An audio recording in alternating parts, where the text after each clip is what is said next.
What is going on, everyone? This is Zach, and late to news as always, but I get to talk about Pokemon Champions because we got a lot of information and we finally got a release date. So let's jump into it. If you guys enjoy it, don't forget to like and subscribe, but let's talk about Pokemon Champions.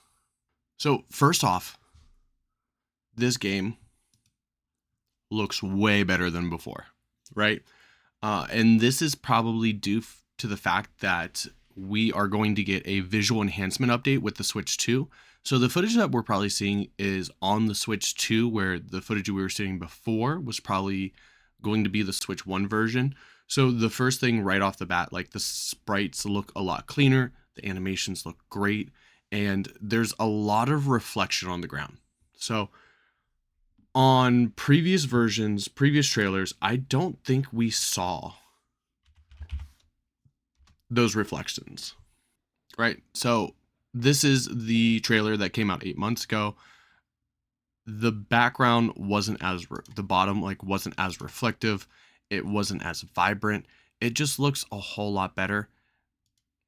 But the base game, what you're gonna get with the Switch 1, still looks good. Like, as you can see, like over here, the reflections aren't as vivid, where we go here and you can see so much more detail. Like, there's just gonna be so much more.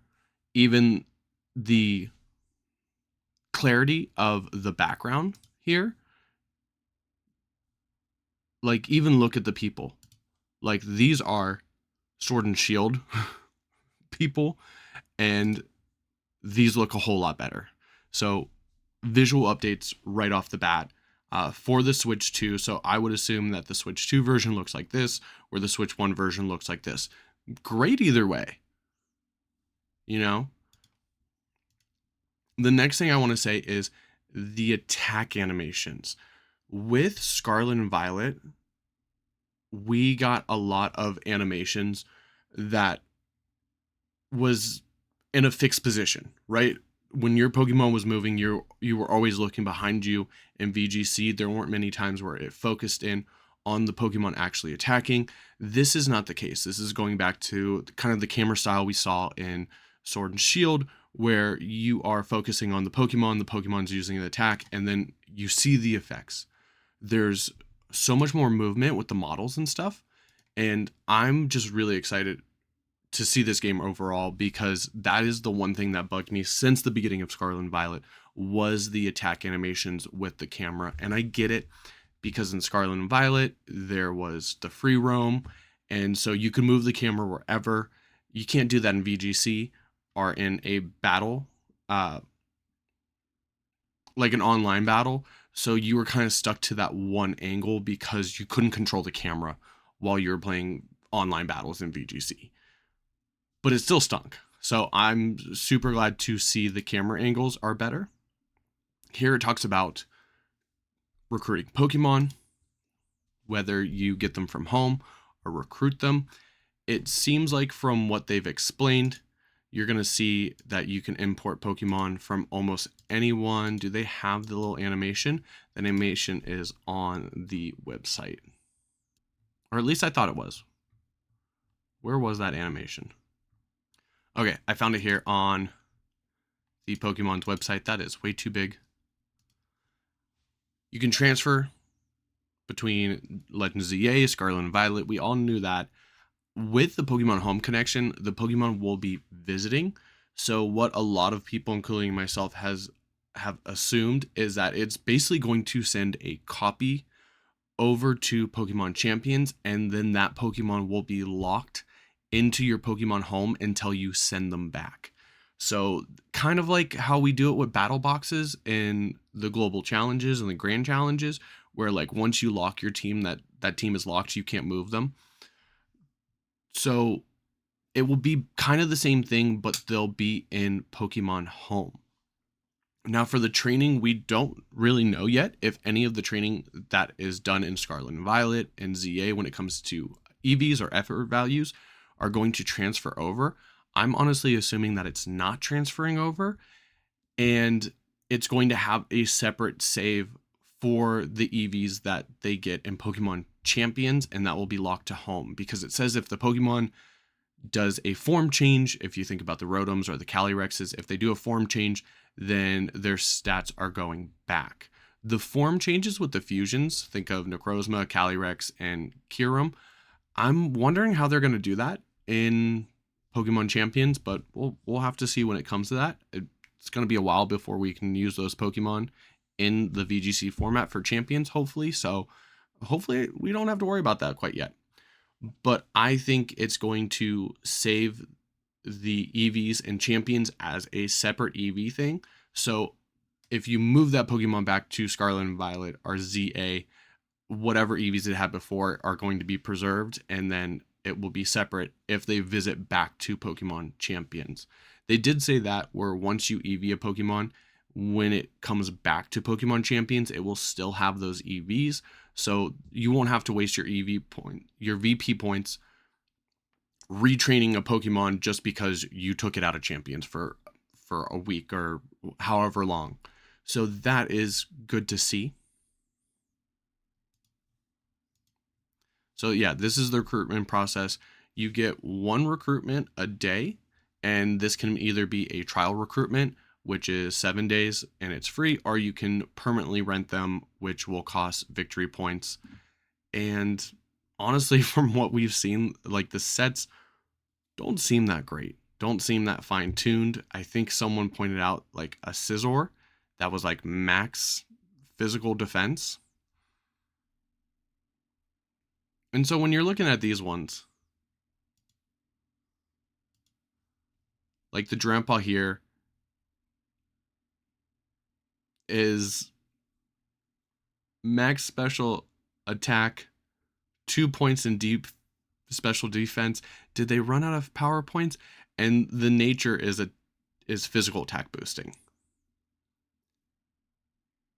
So they can definitely give you some garbage.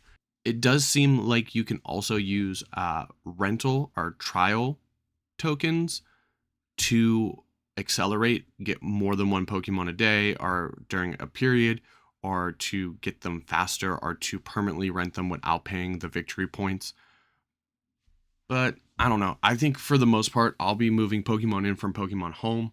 So I don't know how often I'm actually going to use this trial system, this rental system, because once they're in Pokemon Champions, you can't take them anywhere. So eventually these Pokemon that you get from the trial, like you're going to run out of slots. So you can't like just sit there and grab a new Pokemon every day, and unless you are getting rid of some as well. Next up is the Mega Pokemon for our ZA starters for Alligator, Meganium, and Emboar. They had their abilities, their Mega abilities revealed. Most of them are pretty good. I'll let you tell me which one you think is the worst in the comments down below, but I'm going to talk about those in a separate video. But it's really exciting to see what those abilities are so we can plan a little bit more when it comes to using those Pokemon. I do think all of them are still somewhat usable.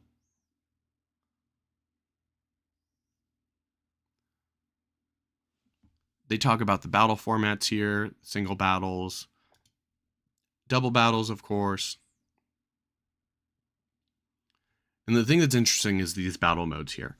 So you have your ranked battle. A season is every month. I don't know how closely that is linked to the battle pass. I'm kind of worried about the pricing, but I'll talk about that in a bit. But you have your ranked battles, your casual battles, and then you can do competitions as well. You can host them, or you can join them like the Grand Challenge and the Global Challenge. It's going to have the same ranking system that we've seen for a while. This is talking about the casual battles, and then private battles. Private battles is you can make your own room and you can host your own tournaments, and that's going to be really exciting, especially for like team testing and stuff like that. So here is what I'm talking about with the competitions. So you see the battle format, you see the competition period, and what's interesting to see is that the competition period is a month. So they could have pretty long periods. And one thing that we saw with the global challenge that they announced for Pokemon Champions is that you can enter while the competition is running. So there's no more, oh, I forgot to sign up, I forgot to register. You can jump in whenever, and that's going to be really beneficial to allow more people to get in. If they see a bunch of people talking about it on Twitter, they're like, oh, I forgot to sign up for that. You can still sign up for it now. Will this hurt you? Will this be beneficial? I don't know. But the last thing I want to note is the competition style being ladder. Because there is a section that states what kind of competition style it is, kind of hints that we're going to have other options for other competition styles. Like it could be, you could do single elimination, you could do a bracket, you can do Swiss. Those are possible options now, especially with the fact that it's listed.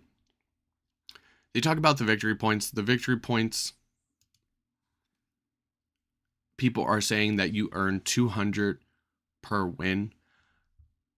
Maybe as you get higher ranked, the amount of victory points you get is more, or maybe it's going to be like league points in Scarlet and Violet, where every time you jump up a rank, you get bonus ones. We'll have to see how that goes. But right now, people are kind of worried because this is a bit of a low amount for how much it takes to train a Pokemon. So if you're starting with nothing, totally free account, how long is it going to take you to get enough points to train a Pokemon, to buy a new item? I don't know. Here we see the UI for the start menu. And so we have the box, we have train, we have the shop, which is for customization that we'll talk about later. We have the battle and recruit. Down here, we also see missions and mailbox, style, and submenu. Submenu is probably like your actual settings, like the volume and stuff like that. Style is your clothing options, which you can get some in the shop. You can also get some through the battle pass. Mailbox is probably any kind of messages that they have to send you, or probably more likely advertisements for certain items and battle passes and this and that. And missions is how you're going to earn items outside of just winning battles and buying them from the shop. So there's going to be missions. Hopefully you earn training tickets, you earn trial tickets, rental tickets, you earn items or victory points. Hopefully that's the case where the missions are going to be the way where you can earn extra victory points even if you aren't winning battles. So they talk about training here. We've seen this before where it's 2 points for every value point that you change. It's 250 a move. Interesting to see that when it comes to the neutral natures, they left out. I think there should be other ones here that are neutral because they, like attack, for example, Sirius. Sirius is plus defense minus defense, so it is technically neutral. There are other neutral ones, one for each stat actually, but they left it out, I think. Is that the case? Or am I just making that up? So like hardy, docile, bashful, quirky, they just remove those because they all do the same thing. So why give people more options? So as you can see here, they're not adding any points so far. They're changing the ability, they're changing the nature, they're changing one move, and it's already up to 1,250 victory points. So one thing I like here is that with the adamant nature, attack is boosted, special attack is dropped, right? Now, if you've EV'd Pokemon before, you know there's these things called EV bumps, where if you are boosting a benefited stat from a nature, there are little points in the distribution that give you a bonus stat point. These are now marked on the EV training.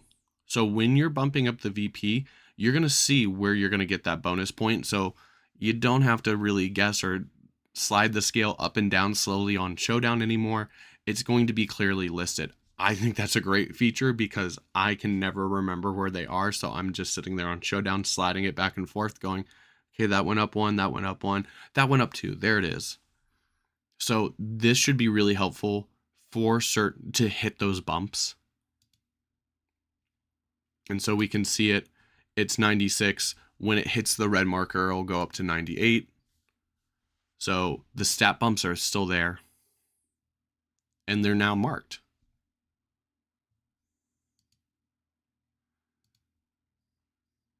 And yeah, like the Pokemon getting knocked back. I want to play that again. The Pokemon getting knocked back just looks so good. Like the moves look good. I'm super excited for this. So you can recruit multiple times with victory points. You see that there's a trial recruitment and then there is a permanent recruitment. The trial is only 7 days, but apparently you can also use tickets to help out with those. And here's the shop. So the shop is really good to see because we were really worried that they were going to lock Megastones or they are going to lock hold items behind the battle pass. But these are all the things that you can buy with victory points. So it won't just be training your Pokemon, it will also be items as well. So you will have a whole range of items. The only thing I'm wondering is if you want to use, let's say, the assault vest or the safety goggles. They're very popular items, right? A lot of Pokemon want to use them on different team comps. If I have, let's see, like I have one team that has an assault vest on a Rillaboom, right? Can I also put that assault vest on an Incineroar on another team? Or do I have to get a second like assault vest? I know that you could just move them around, but I feel like having Pokemon assigned an item right off the bat would just make everything just a little bit easier, as long as they're not on the same team, obviously. But that's one thing that I want to see. Like, do you have to buy more than one? We see that the Megastones are 2,000. So it seems like the held items are 400. The Megastones are 2,000. We only saw berries though with the held items. So we are not really sure if other items are worth more victory points. So they're showing you buying it. They're showing trainer customization, the clothing, accessories, hairstyles, all that stuff. All can be unlocked with victory points. The ball throwing animations, I love. They added this in the DLC for Scarlet and Violet, and I thought that this is really cool. So I'm so glad that they kept this up. Here's the music as well. This is for the battle song, so if you want different music, this is what you can do. I never really worried too much about it. My first couple years of recording content, I kept the volume super low because I never wore headphones. So now I wear headphones, but at the same time, like I used to play in silence, as if that makes sense. We see some moves here, and it just like the dust spinning down here looks so good. Like the lower camera angles, the focusing on the Pokemon that's actually attacking, I'm all for it. And our release date, April 8th. So we have an April 8th release date. I am going to be on spring break during that time, so I'm really excited. This is a free to start game. There will be ways to spend money, obviously. And let's talk about that. My Pokemon home. Let's go back to Pokemon Champions. So rewards and premium bonuses. You can show off your style. There's poses, there's customization. This is in the style section of that menu that we saw. If you click on style, it probably takes you here. So there's different poses for when you start the battle with your avatar. Earn rewards with the battle pass. So here's I want to say this is probably, I like that little animation, how it moves. This is probably the free version, right? A lot of people are speculating that you have to pay for the battle pass and then you have to pay more for the premium one. I don't think that's the case. I think this battle pass is going to be the one that's free. And the premium battle pass is the one that you're going to pay for it. It's going to unlock everything. And you're going to get more missions to do certain things, and you'll get more items. So if we look at this, like Embor's emblem and Megastone is locked behind the basic one. The premium ones have it unlocked. So this will be a way to get Megastones faster. This will be a way to get items faster. These are the training tickets.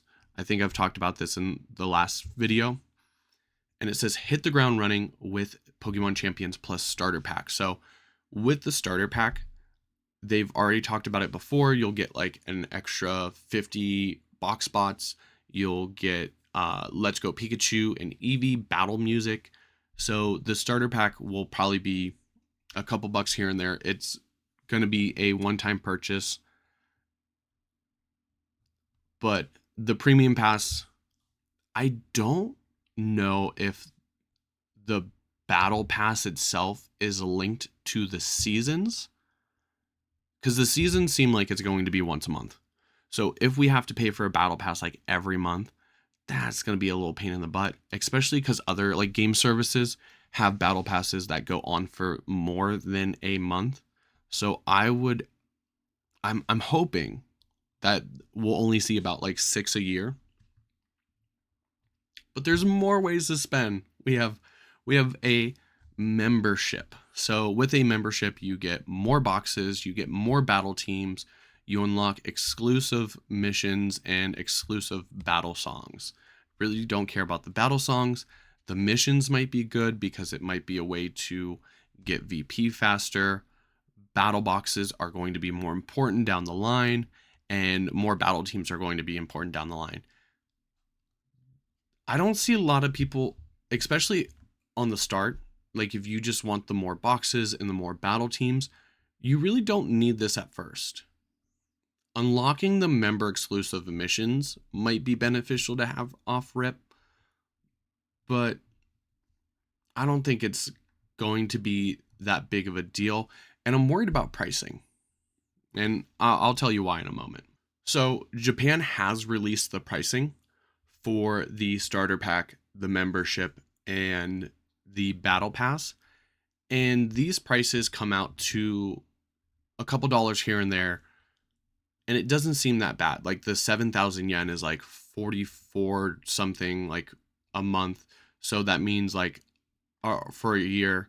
And so the 700 yen a month would be like $4.50 a month. This would be like $6-7, and then the battle pass would be somewhere around there as well. It would probably be, I think it's like $8 or something like that. And a lot of people are looking at these prices. Someone translated it down here. Battle pass $8-9, starter pack $6, membership $4 a month or $44 a year. Thank you, Punchymon. And a lot of people are saying this doesn't sound too bad. But I am a little concerned because when I looked into it, I translated the prices as well, converted them to USD, and I was just like, that doesn't sound too bad. But here's the thing. I recently, for Pokemon XD, upgraded to the Nintendo Switch Online plus expansion pack, and that's $50 a year. Now, the base online is $20 a year, which is a lot cheaper.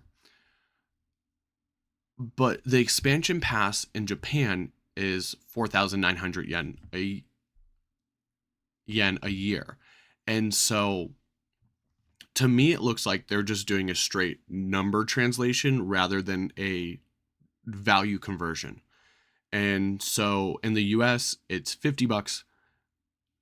In Japan, it's 4,900 yen. These numbers are very similar, but they're not similar if you convert them, right? Because this is about like I think it was like $35 a year. So technically, Nintendo Switch Online is cheaper in Japan if you do the straight up dollar conversion.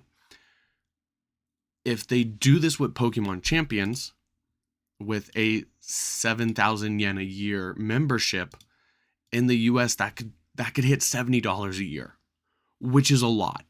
It's a whole game every year, which is a lot. I think $70 a year is a lot.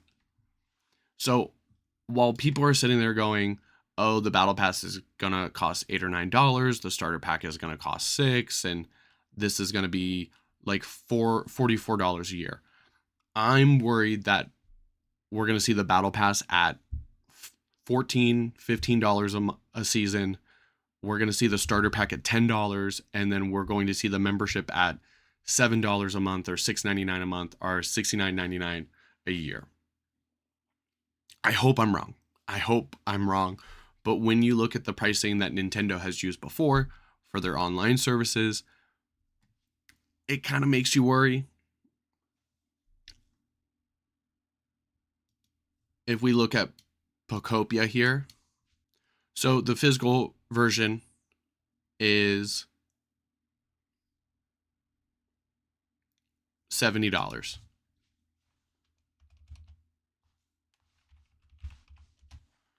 In Japan, it's 8,980 yen.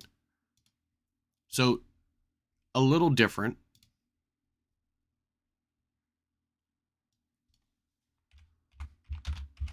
But if we go yen to USD and we put that yen in, that comes out to about $56 USD. So Pokopia is technically cheaper in Japan when you compare it to the American dollar. If it was 70, it would be more. So it seems like these prices, I'm hoping I'm wrong. It seems like these prices are going to be converted to be similar number-wise in USD to me, rather than the actual conversion of yen to USD. I'm hoping I'm wrong, but what do you think? Either way, I'm super excited about Champions. Having it just a few weeks away is great. I'm really excited. I'm going to be playing the crap out of it because it drops while I'm on spring break. So let me know. What do you think in the comments down below? What was your favorite announcement? What excites you the most? Tell me all these things. But that's going to be all. Till next time, I'm Zach, and we'll see everyone later.